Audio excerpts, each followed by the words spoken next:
Sejam bem-vindos ao Polaris Podcast. Hoje temos o prazer de conversar com Virna, um dos principais nomes do vôlei da seleção brasileira, que tem no seu currículo grandes conquistas, como ouro nos Jogos Pan-Americanos de Winnipeg, o tetracampeonato do Grand Prix, sendo eleita a melhor jogadora do torneio por 2 vezes. Eu sou Conrado Abreu e comigo estão André Pastina e Rodrigo Rocha. Bom, para começar, Vina, a gente queria saber como surgiu o seu interesse pelo esporte, pelo vôlei, né? O que te trouxe até aqui, essa jogadora que você se tornou. Olá, André. Olá, Conrado. Olá, Rodrigo. Primeiramente, é um prazer participar desse projeto muito bacana de vocês. O vôlei surgiu na minha vida de uma forma assim, muito inusitada. Eu sou potiguar, sou nascida em Natal, e eu sempre fui uma menina muito levada, desde criança, né? Sabe aquela criança hiperativa? E quando pequena, eu cresci, eu era muito grande, eu tinha um apelido de Olívia Palito na escola, porque eu era aquela autona magrela, sabe? Aquela que não pegava nem gripe. Era bem maior que todo mundo. E eu fazia balé, ginástica, fazia vários esportes. E eu sonhava ser uma modelo. E a mamãe me colocou num curso de modelo, mas não eu ser uma modelo, mas primeiro eu melhorar a minha postura.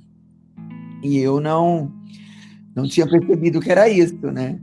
E aí um dia eu estava no colégio de freira em Natal, inclusive meu pai na época, ele era um engenheiro da escola, e ele tinha construído lá o ginásio de vôlei, enfim. E aí todo dia na hora da merenda, a gente descia para jogar queimado. E na escola só tinha uma quadra de cimento, então era uma briga, porque o ginásio ainda estava em construção. E aí eu ficava ali dominando aquela quadra ali, né? E um belo dia, a professora de vôlei da escola me viu jogando queimado, me destaquei pela altura, pela força, enfim, ela me convidou para jogar vôlei na escola. Só que eu tinha a minha agenda pós-escola era super agitada, né? Porque várias atividades físicas, enfim. E a escola me deu a opção, ao invés de fazer a escolinha de vôlei, na hora da educação física, a gente escolhia um esporte. E aí eu escolhi o vôlei e me apaixonei de cara, já fui atrás dos grandes nomes, eu descobri que a Isabel era a melhor jogadora de vôlei do Brasil na época e virou uma inspiração para mim. Aí logo em seguida, jogamos aqueles jogos escolares, né? Eu me destaquei nos jogos e eu fui convidada pelo técnico Breno Cabral, que era o técnico da seleção do Rio Grande do Norte, para participar da seleção. E, coincidentemente, o Rio Grande do Norte tinha subido de divisão, estava na divisão especial, e a gente veio para o Guarujá jogar um campeonato da divisão especial, mas, enfim. Mas eu me destaquei, né, pela força, pela altura, e Rio de Janeiro, São Paulo, Minas, né, até hoje são os celeiros do vôlei, na época também já eram, começaram a me sondar, né, me assediar para eu vir jogar vôlei aqui no sul do país, e eu fiquei enlouquecida, né? Aí cheguei em Natal, toda motivada, falei pro meu pai, poxa, a Pirelli me convidou, Atlântica Boa Vista, na época o Bernardinho jogava lá, a Isabel jogava lá, o Minas tem espírito. Cheguei todo empolgado, falando que meu pai ia deixar eu ir jogar vôlei, né? Aí meu pai era engenheiro, eu tinha uma construtora, ele falou, não, minha filha, você vai ser engenheira, você vai estudar e você vai trabalhar com o papai. Sabe aquele balde de água fria assim? Eu falei, caramba. Eu falei, poxa, mas me deixa pelo menos fazer uma experiência de 1 mês, né, para ver se eu gosto, de repente nas férias. Enfim, aí eu fui para o Rio, fiquei 1 mês estagiando, enlouqueci, né? Ficava treinando ali com a Isabel, eu vindo ali o Bernardinho, o Renan jogava na época lá na Atlântica Boa Vista, que era do Braguinha, né? E aí voltei para Natal e aquilo ali ficou na cabeça, né? Aí, no ano seguinte, eu completava 15 anos. E lá no Nordeste a gente tem aquela tradição daquelas festas, né, de dançar valsa. E aí eu falei para o pai, poxa, eu não quero festa, eu queria que você me desse de presente eu ser uma jogadora de vôlei. Aí depois de muita insistência, eu consegui convencer meu pai, que era aquele altamente machista, e fui para o Rio de Janeiro com 15 anos em busca de ser uma jogadora de vôlei. E Vina, você foi sozinha, sem família? Sozinha. Eu morava com mais 2 amigas, que também eram promessas, que era a Andréia e a Keila. A Andréia era paulista, a Keila era de Goiânia. Nós morávamos ali na Urca. Inclusive, esses dias eu fui lá com meus filhos, foi um dia bem super nostálgico, mostrei para ele onde eu morava.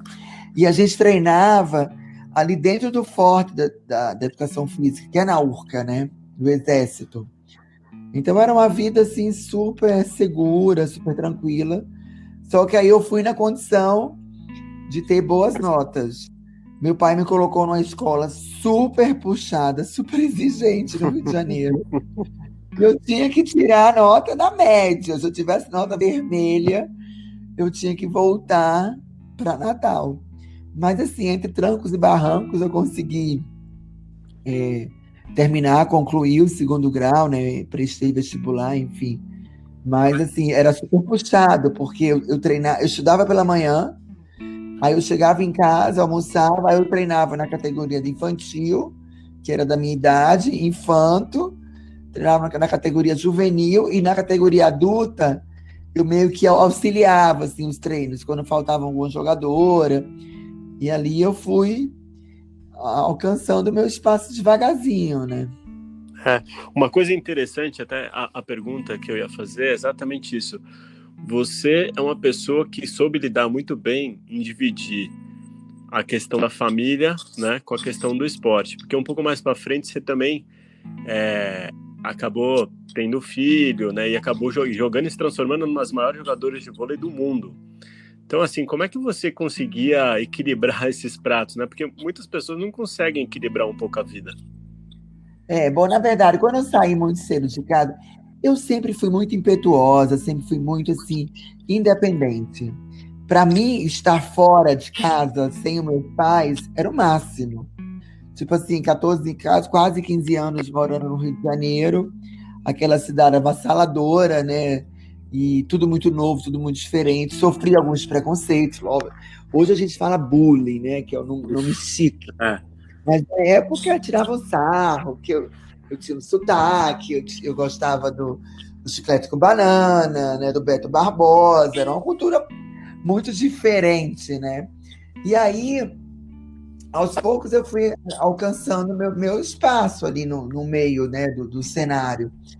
Quando eu completei 18 anos, eu conheci um namorado numa escola de samba, porque eu adoro carnaval, né? Eu sou foliã assumida, sou mangueirense roxa.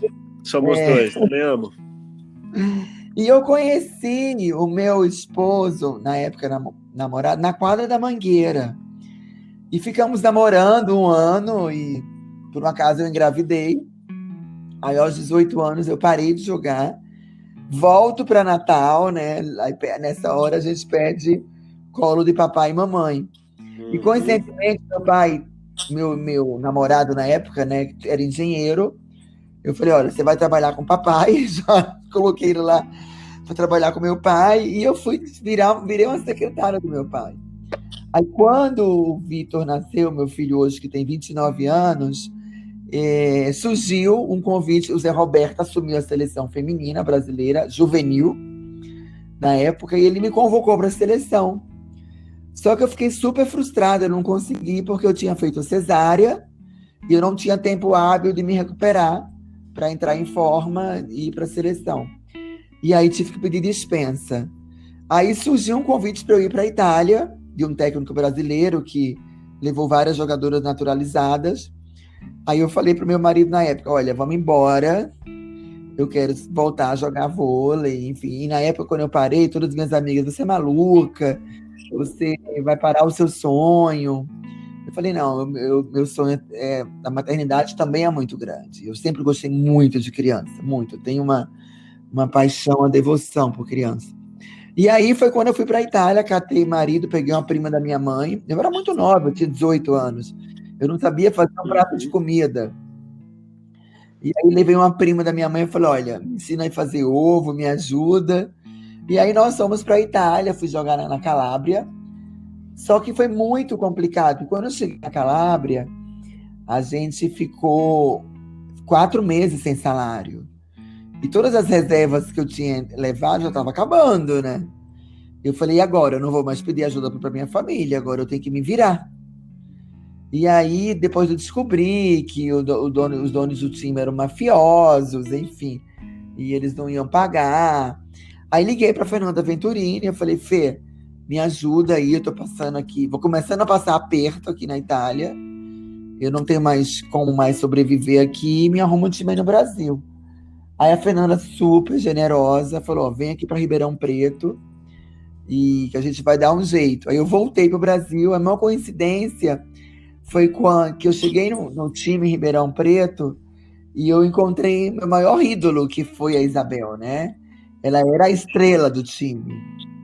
E aí eu fui jogar com a Isabel, então foi muito bacana essa experiência. Muito legal, Virna. Bacana. E olhando hoje, você olhando para a sua carreira, o que você acredita que era o seu diferencial, né? Você acredita que você teve tanto sucesso assim, por qual elemento, de repente, do seu jogo ou do seu comportamento? Bom, na verdade, eu nunca fui uma atleta talentosa, né? Eu sempre fui uma atleta esforçada, raçuda. Eu tinha muita vontade de aprender, o técnico falava, vamos treinar mais, eu era a primeira a estar ali treinando, porque eu sabia das minhas limitações, né? Eu vim de um estado que não tinha muito uma base, uma cultura voleibolística, e cheguei aqui no sul do país, as meninas muito mais talentosas que eu. E o Bernardinho sempre falou uma frase, ele até às vezes comenta nas palestras dele, que eu sempre fui uma operária, aquela formiguinha que todo dia treinava um pouquinho, e eu ia aprendendo. E eu tenho uma passagem assim, muito positiva assim, com ele, porque quando eu voltei para o Brasil, né, da Itália, eu entrei em forma, nós somos campeões paulistas, e aí eu fui convocada para a seleção brasileira adulta, pela primeira vez, né, depois que eu tinha tido filho, eu não tinha mais voltado para a seleção. Quando eu cheguei nessa seleção, eu tinha um treinador que chamava Watson Lima, e ele falava para mim, Virna, você não sabe recepcionar, você tem que aprender a recepcionar. E eu falava para ele assim, poxa, eu tenho medo. A bola vinha realmente, eu tinha medo, eu sabia, eu tinha um ataque muito forte, eu sempre nunca saltei muito, mas eu tinha um braço forte, mas eu tinha minhas limitações técnicas, né? E aquele técnico me cortou da seleção porque eu não sabia recepcionar. Então, para mim, foi muito traumático aquilo. Eu fiquei 4 anos esperando uma oportunidade de ser convocada de novo. Fiquei nos clubes, treinando. Aí foi quando o Bernardinho assumiu a seleção feminina. Esse treinador, ele até faleceu, e o Bernardinho assumiu, e ele chegou para mim, no primeiro dia lá que ele fez, né, a apresentação, e falou, Virna, a sua função no meu time é de ser uma ponteira passadora. Aí eu falei, olha, Bernardo, eu não sei recepcionar. Aí ele falou assim, eu tenho medo, fui até cortado na seleção por causa disso. E naquela época não existia líbero ainda, né? Aí ele falou, olha, no meu sistema de jogo você vai ter que saber recepcionar. Porque todas as minhas ponteiras vão recepcionar e você vai ter que aprender. Aí eu falei, olha, se você confiar em mim, ele falou, não existe a palavra confiar, existe a palavra trabalho. Nós vamos treinar todos os dias, trabalhar todos os dias. E se você acreditar que eu posso te ensinar, nós vamos treinar. Então, todos os dias nós treinávamos em Curitiba, ali com a seleção. Porque na época ele tinha um projeto ali do time dele, que era o Rexona. Nós treinávamos em torno de 6 horas por dia. E eu ficava com ele, a comissão técnica, sempre 1 hora depois do treino da manhã. Comissão técnica. E ele ficava sacando para mim, eu ficava do outro lado recepcionando, e ele colocava uma biruta. Biruta tipo uma tabela de basquete, sabe? Sim. E eu tinha que acertar aquela recepção ali. Eu acho que o Conrado pode ter visto isso ali num time da Mil, que era tipo, as levantadoras treinavam muito de acertar a bola ali. E eu tinha uma meta de acertar 10 recepções ali dentro. Eu falava que era praticamente impossível, né? Até você arremessar já é difícil, imagina você atacar um saque, né? Aí o Bernardo falava assim, olha, Virna, eu não sei em quanto tempo você vai conseguir, mas a sua meta é essa. Nós temos muito tempo de treinamento e nós ficávamos todo dia treinando. E é super exaustivo, né? Porque o Bernardo, aquele jeito dele de cobrar, né? Aquela... Enfim. Na primeira semana a bola nem batia no aro, na segunda semana já entrava 2 bolas, um mês já entrou 3, 4 bolas. Aí eu cheguei para ele e falei, Bernardo, vamos negociar? A bola que entra vale 2 pontos e a bola que bate no aro vale 1, né? Ele falou, não existe isso. Aqui não é basquete, aqui é vôlei. Enfim, né? Ele sempre, né, tirando a gente da zona de conforto, né? Aí, com uns 4 meses, eu acertei essas 10 bolas. E aí eu fiquei entre as 12 jogadoras. Eu sempre fui reserva, né? E aí fomos para um torneio na Alemanha, em Bremen. Quando a gente chegou nesse torneio, a Ana Moser rompe o ligamento do joelho, era a capitã da equipe, a líder, e quem era a reserva? Eu. Aí sabe quando assim suas companheiras te olham assim e falam, cara, ela não vai dar conta. E eu falei, poxa, e agora, né? Agora é minha oportunidade, né? Eu treinei tanto. E enfim, entrei para jogar muito nervosa. Eu confesso que os primeiros pontos, a barriga, aquele calafrio, enfim. E aí, mas fui melhorando, joguei razoavelmente bem.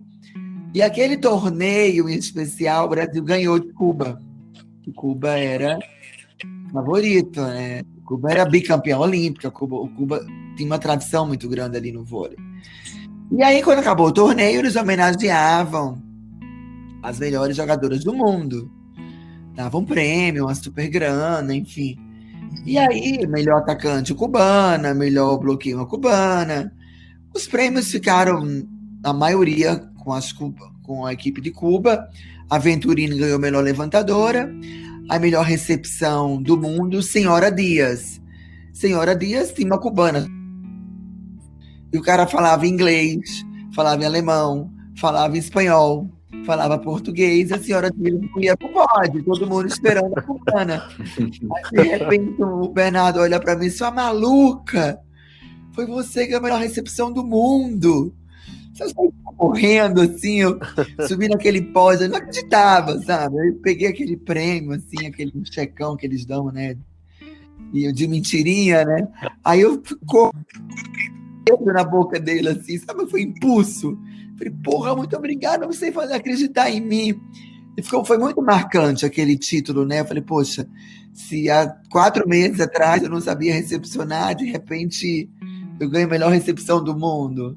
Agradeci a ele, enfim, aí depois eu reuni o grupo e falei que aquele prêmio não era meu, eu não ganhei aquilo sozinho, que eu queria dividir com todas as pessoas que estavam ali participando, não só as jogadoras, a comissão técnica, as pessoas que estavam no Brasil também, aquele senhorzinho que monta a quadra, enfim.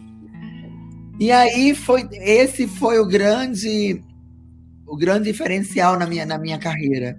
Aquele prêmio me transformou não só numa jogadora mais confiante, mas numa mulher mais segura, numa mãe, sabe? Me deu aquele impulso de eu olhar para o mundo diferente, né? De ver que elas não são tão impossíveis quanto a gente imagina, através do trabalho, através do poder da mente, através da nossa perseverança, da nossa humildade, a gente pode um dia chegar lá. Então, eu acho que esse foi o grande diferencial na minha carreira como atleta. E aí, depois veio as Olimpíadas, enfim, eu já fui adquirindo o meu espaço naturalmente, entendeu? Uhum. Mas é muito interessante você falar isso, e até eu eu tenho uma pergunta, né, relacionada à questão técnica. É uma curiosidade minha, que você teve a oportunidade de trabalhar com os dois maiores técnicos do vôlei do mundo, né, Bernardinho e Zé Roberto. E fazendo uma analogia de futebol, de outros, eu vejo muito alguns atletas se encaixam bem com um técnico, muda o técnico, ele já não se encaixa bem. Mas você foi diferente, você se encaixou muito bem nos dois. Isso é raro, isso é muito raro, principalmente dois técnicos que têm estratégias diferentes, modelos diferentes. Como que você Bom, eu acho vê que isso eu tudo? fui uma privilegiada, sabia?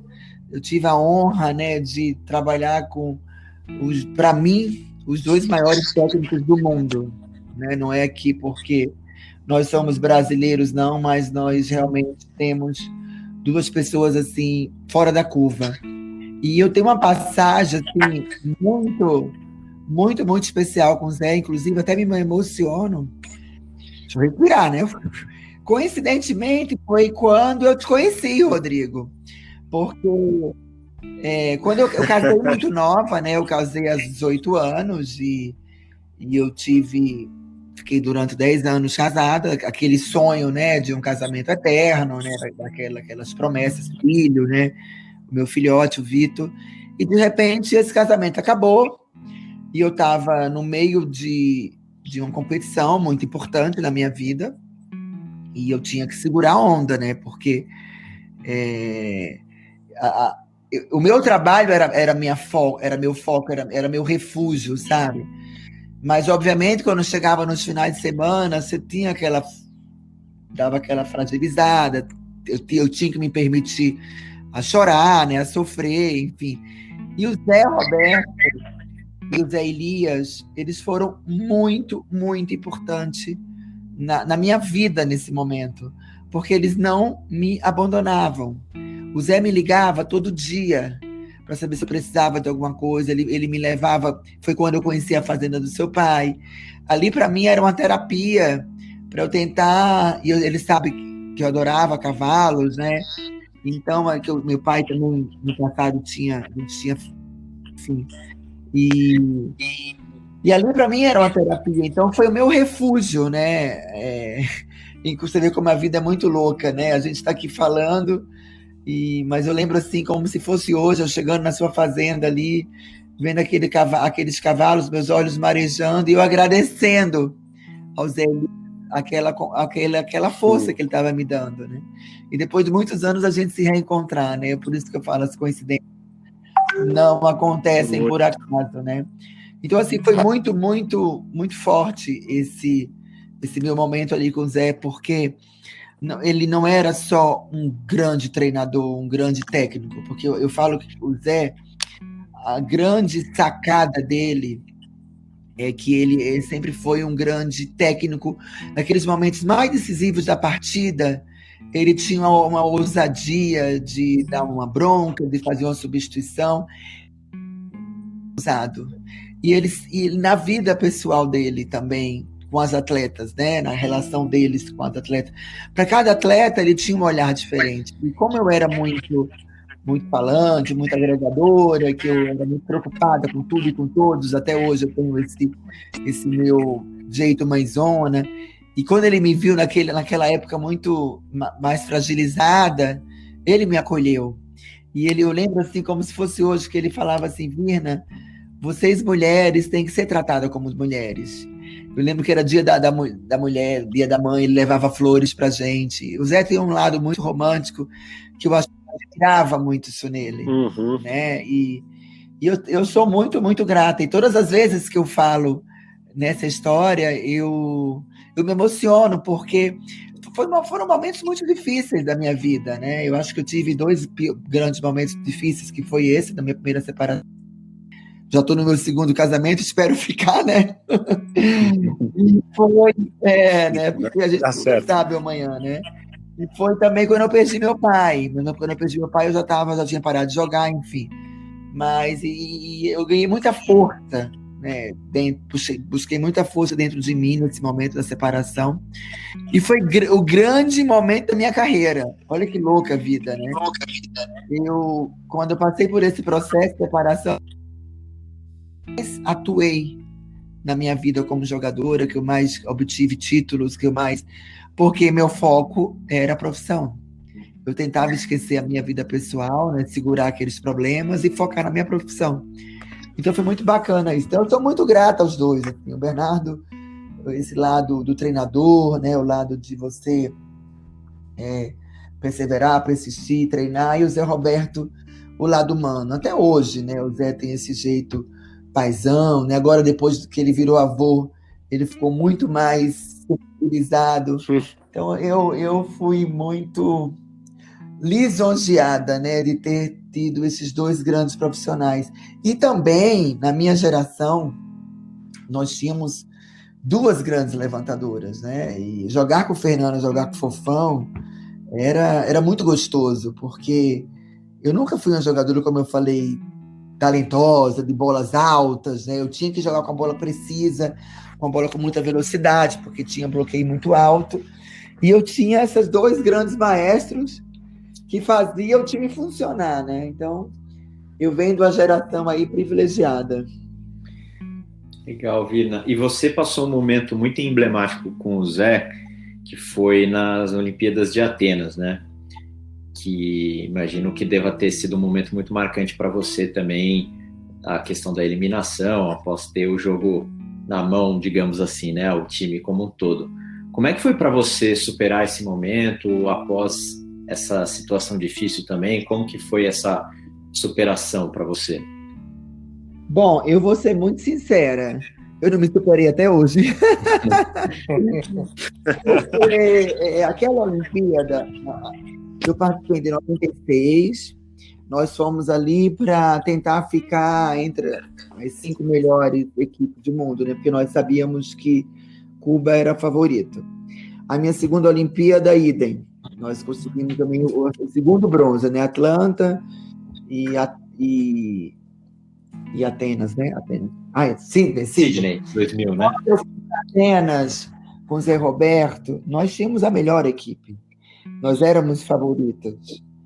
E de repente, né, a gente tropeçou naquele jogo da Rússia, 24-19. Confesso a você que eu não consigo até hoje assistir aquele set. Eu não consigo. Agora, na pandemia, meu esposo colocou, quando chega no tie-break, me dá uma dor de estômago, me dá assim, uma falta de ar, porque a gente não conseguiu, né, virar aquela bola. E eu, por ser uma das jogadoras mais experientes daquele time, a Fernanda também, eu assumi muita responsabilidade para mim, né? E eu estava numa posição ali na saída, que não era a minha melhor posição, nunca foi jogar ali na saída. E a Mari ali na ponta, que o bom da Mari era na saída e eu na ponta, né? E aí, enfim, a gente não ganhou aquele jogo, foi muito frustrante. Mas o que me consolou foi que ali foi minha última Olimpíada. Eu sabia que eu não ia mais conseguir dar continuidade à minha carreira, porque eu já tinha bastante lesões, eu tenho artrose dos 2 joelhos, eu tinha hernia de disco, e eu já jogava pedadas de muitos anti-inflamatórios. Eu tinha que ter uma carga de treinamento menor do que as meninas, porque eu era uma das mais velhas ali do grupo. E por ser atacante, era muita sobrecarga, né? Sacava viada, sacava do fundo, sacava da rede. Eu brinco com a Venturina, eu falo, você não tem lesão até hoje, porque era uma levantadora. No máximo, você dava um saltinho para levantar uma bola. A gente que atacava, a gente tinha muitas lesões, né? Então, eu parei naquela Olimpíada, sabendo que era a minha última Olimpíada. E aí foi quando eu fui para o vôlei de praia, que eu percebi que era uma forma de eu dar uma continuidade na minha carreira e não tendo tantas dores no joelho, porque não tinha impacto ali na areia, né? E aí, logo em seguida, eu virei comentarista de vôlei. E aí foi quando eu fui para a Olimpíada como comentarista, e as meninas ganharam no jogo da Rússia, o Zé dirigindo a equipe. Eu lembro assim como se fosse hoje, porque eu estava com o Luciano do Vale. E o Luciano do Vale foi um mentor para mim, né? Tudo que eu aprendi, né, desse lado de ser comentarista, de como falar com o público, que é um público diferenciado, né? E porque é uma linguagem, você tem que falar uma linguagem mais popular, com que as pessoas entendam o que você está falando, e uma linguagem também voleibolística para as pessoas que entendem um pouco do vôlei, entender o que você está falando. E, ao mesmo tempo, uma linguagem dos bastidores, né? Que a gente foi uma atleta, enfim. E o Luciano foi um mentor para mim, ali, naquela Olimpíada. E o Zé, a paixão do Luciano era o Zé Roberto. Ele sempre amou o Zé Roberto. E aquele jogo, a gente estava fazendo a final, e quando o Brasil ganhou, eu e ele começamos a chorar muito. Eu não conseguia falar, e ele começou a se engasgar. E eu, não sei, me deu um impulso, eu larguei ele lá, eu invadi a quadra, eu subornei guarda firmeza, daqueles segurança todo, pulei ali, eu não podia fazer aquilo, porque eu estava com credenciais de jornalista ali, né? Não sei, foi aquele impulso de jogadora, e saí abraçando a Fofão, saí abraçando o Zé Roberto, tipo assim, aquele título delas, ali, aquela medalha de ouro, coroava todas as nossas gerações, né? Foi muito lindo aquele sentimento que eu tive. Eu tenho certeza que o Zé sentiu aquilo, a Fofão, enfim. E aí, quando eu olhei para cima, o Luciano chorando e me chamando assim, sobe! Tipo, sua maluca, você tá louca? Muito doido isso, gente, inacreditável. E aí eu voltei, né? E nós encerramos aquela transmissão.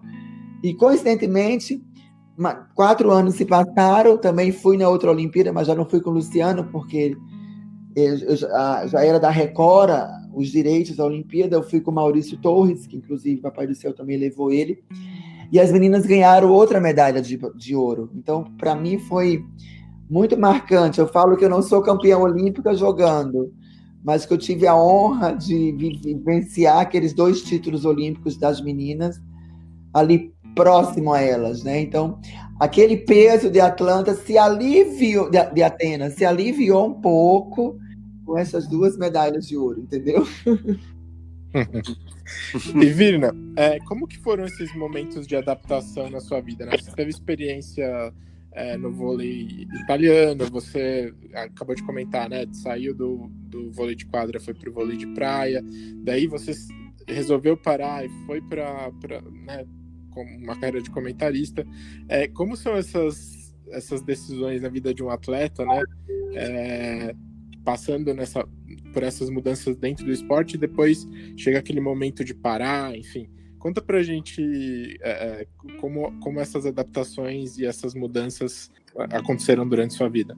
Eu confesso que eu tive que me reinventar ali no vôlei de praia. Como que eu descobri o meu desejo pela praia? Quando acabou a Olimpíada, eu fui para a Itália. Eu tinha o maior contrato da história do voleibol italiano. E aí, quando eu cheguei na Itália, muito mal de cabeça, né, porque tinha perdido a Olimpíada, completamente desmotivada. O que aconteceu? Me lesionei. Tive uma lesão no joelho, eu tive uma inflamação no meu ligamento, né?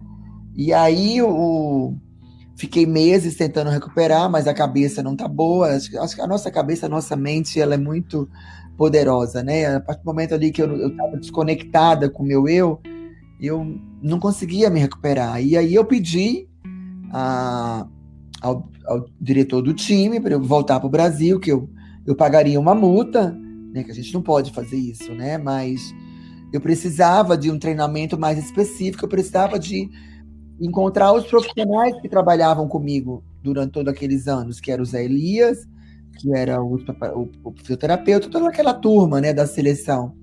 E eu vim ao Brasil, tratei com eles, e foi uma maior fofocada, né, na Itália. O jogador abandona time, porque jogar na Europa é uma experiência muito bacana, mas assim, a nossa visão de um treinamento físico é muito diferente do europeu. A gente trabalha muito mais que eles.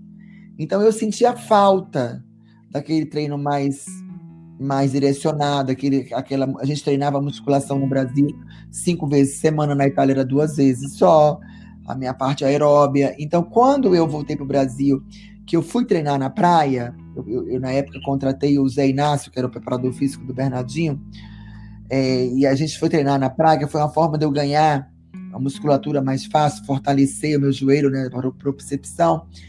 Eu falei, poxa, esse esporte é bacana, esse esporte é interessante, eu não tenho dor no joelho, E sabe quando aquilo ali foi mexendo com você? Me despertou algo diferente. Aí eu voltei para a Itália, me recuperei, graças a Deus a gente ganhou o Campeonato Europeu. E eu tinha mais um ano de contrato.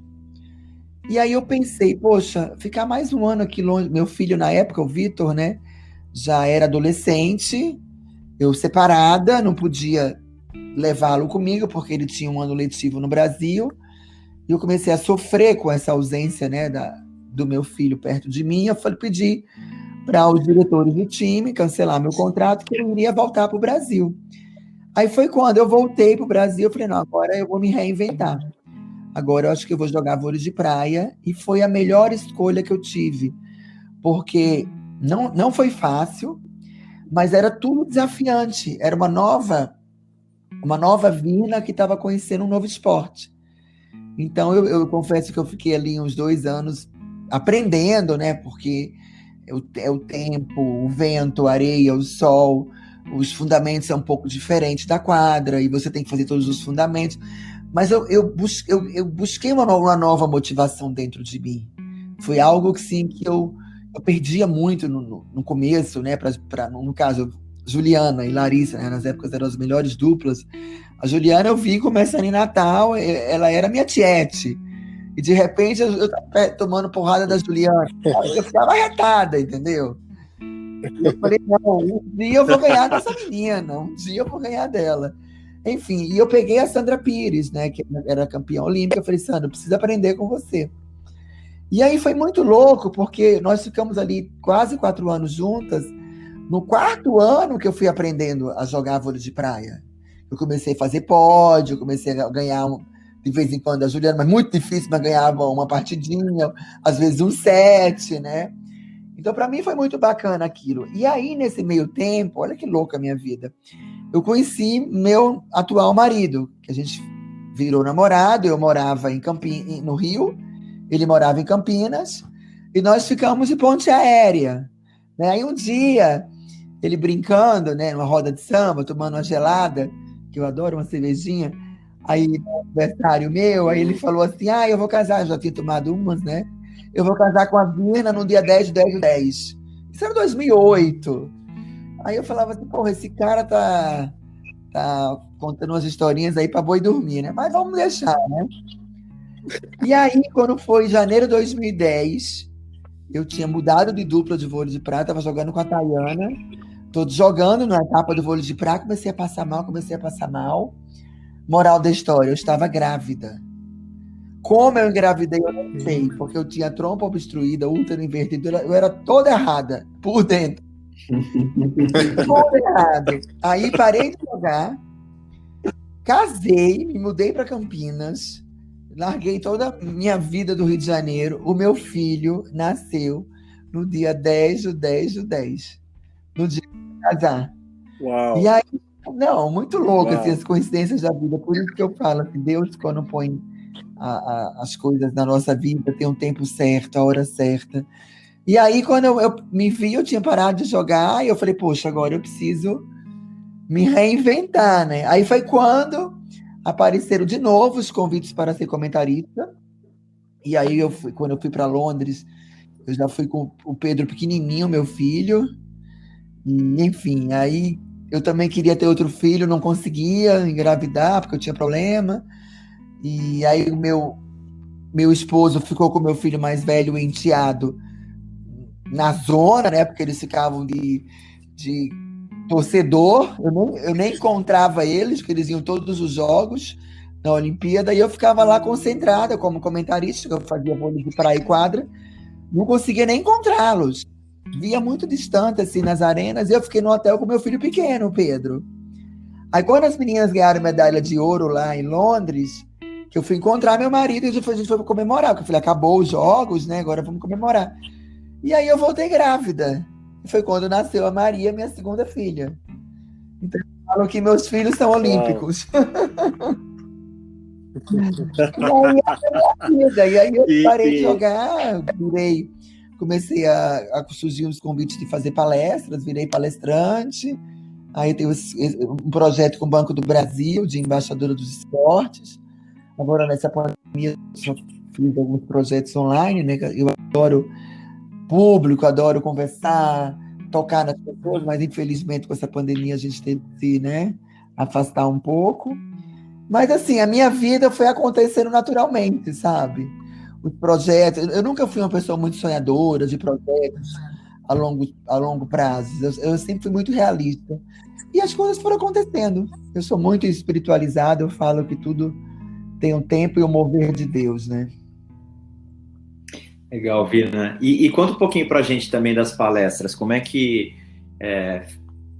foi esse processo para você? É algo que você gosta de fazer? Você se sente bem fazendo? Eu imagino que tenha muitas conexões com o vôlei que você aplica nas suas palestras, né? Sim, é um mundo que eu amo. Porque eu falo que o mundo esportivo se assemelha muito ao mundo corporativo, né? Os objetivos mesmos, existem os torcedores, que eu falo que são os clientes, existem os adversários, que são os concorrentes. Então é muito bacana eu fazer esse paralelo, eu conto algumas experiências da minha vida no mundo corporativo. Adoro, amo, me divirto. Foi uma forma de eu estar conectada com as pessoas, sabe? É muito, muito legal. Estou sentindo muita falta de fazer presencial. Eu fiz algumas online agora na pandemia, mas a gente vê só os rostinhos, né? E na minha palestra eu brinco com o público, eu dou uma cortada, vou lá, converso, pergunto o nome, quanto tempo de empresa, eu brinco com a bola, eu faço uma interação bem bacana. Eu estou sentindo falta, mas se Deus quiser, ano que vem vai ser essa vacina chegando, a gente consegue se reconectar com as pessoas, né? De uma forma diferente. Com certeza. Legal, Vina. Com certeza. A gente tem uma brincadeira aqui no Polaris, que consiste num jogo de cartas com uma série de perguntas aleatórias. E aí a gente sorteia uma e faz para o nosso entrevistado. Podemos Por brincar? favor. Então vamos lá. Sortear aqui uma para você. Qual é a sua memória mais vívida e poderosa? Eu acho que o nascimento do meu primeiro filho me marcou muito, era muito nova, e a maternidade é um amor que transcende, né? É um coração que bate dentro de você. Muito legal. Excelente, Vina. Excelente. A gente está chegando ao fim, e a última pergunta que a gente costuma fazer para os nossos convidados é uma recomendação de um livro e um filme que marcou a sua vida. Bom, eu tenho 2 livros que eu adoro. O primeiro é a Bíblia. Eu sou muito religiosa, sou muito devota a Nossa Senhora, e eu acordo conversando com Deus. E a Arte da Felicidade também eu gosto muito. E eu vi, nessa pandemia, foi um ano muito, muito reflexivo, né? Foi um ano muito difícil para muitas pessoas. Eu falo que para mim foi um ano de muitos aprendizados, porque eu faço parte de uma minoria privilegiada, né? De poder morar numa casa, poder estar com meus filhos, poder estar mais conectados com eles, né? Então, nessa pandemia, eu assisti um seriado que me marcou muito, assim, que me deu muita força em eu poder ter um olhar para o próximo, que se chama Maria Magdalena. É um seriado, são 60 capítulos, é um filme religioso, mas foi muito profundo para mim, assim, me deu muita força, assim, para ajudar, né? Eu tenho eu falo que é um dom que Deus me deu eu só fico feliz quando eu vejo as pessoas felizes. Eu adoro acolher, eu adoro abraçar, eu adoro se preocupar com o próximo, né? E nessa pandemia a gente viveu muitas experiências positivas e negativas, né? Vivemos uma guerra política que era esquerda, direita, frente, trás, e eu falava para mim, a minha guerra é ir para frente, é olhar para o próximo, é ajudar quem precisa, fazer com que as pessoas se conectem com elas mesmas, né? E muitas máscaras caíram, né? Porque a gente vai vendo as pessoas no mundo tão materialistas, as pessoas estão banidas de falta de amor, de misericórdia, né? Porque a gente precisa, né? Eu acho que essa doença veio ao mundo com algum propósito, com algo diferente, de transformar a gente, né? E a gente vê ainda continuando, né? Tem bastante mortes ainda aqui no nosso país, mas acho que está na hora de nós crescermos e a gente parar de julgar o outro, sabe? A gente tem que fazer a nossa parte, a gente tem que... Como é que a gente pode contribuir para a gente fazer um Brasil melhor, para a gente viver num mundo melhor? E parar de apontar para o outro, né? E olhar para dentro da gente e doar o que a gente tem mais de especial, encontrar na nossa essência nesse mundo, né? Excelente, Vina. Só tenho que agradecer por você ter aceitado o convite, ter dividido essa experiência com todo mundo. É fantástico ver a pessoa que você é, a pessoa especial, iluminada, bem que já tinham falado para mim. E agora, quando a pandemia passar, você que gosta de cavalo tem que voltar lá na fazenda, então. Você é a família lá. Ô, querido, muito obrigada, foi um prazer. Parabéns aí pelo sucesso aí que vocês estão tendo nesse podcast. Eu acho que a gente tem que levar mensagens para as pessoas, informações positivas. Espero que vocês brilhem muito e contem comigo. E eu vou sim na sua fazenda. Pode preparar uma cela lá estupidamente gelada, viu? Que eu vou lá tomar uma com... Ou então... Pode deixar. Pode deixar. Pode cheiro deixar. bom grão. Tá bom. Obrigado por vocês. Beijos. Bom final de semana. Beijão aí na mão. Tchau.